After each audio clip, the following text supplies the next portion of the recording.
Do not take freedom for granted. На само неколку недели, кога се очекува Северна Македонија и официјално да стане дел од НАТО алијансата, заменикот на генералниот секретар Јенс Столтенберг од Вашингтон порача дека организацијата се соочува со глобални предизвици, особено од Русија и од Кина.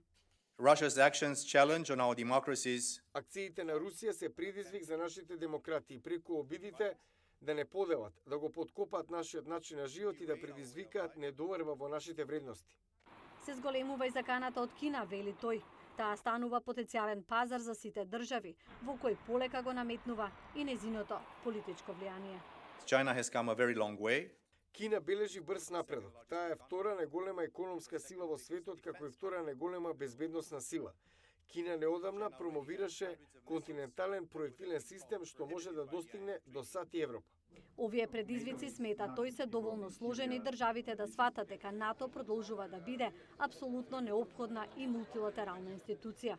And NATO continues to be the indispensable multilateral institution. Според него, светот денес се соочува со најголема поделба досега, меѓу оние што веруваат во демократија, слободен пазар и отворено општество, како и оние што сметаат дека диктаторство и авторитарен режим се поефикасна формула за владење со модерните општества. That if we stay united, Ако останеме обединети, ако сватиме дека заедно сме посилни, НАТО ќе опстане уште 70 години и многу повеќе. А ова алијанса, рече тој, ќе им помогне на државите да изградат воени институции, одбрана и безбедносни организации.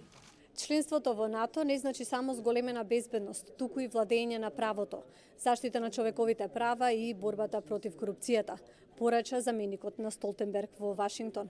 Милена Ѓоргиевска, Гласот на Америка на македонски јазик, Вашингтон.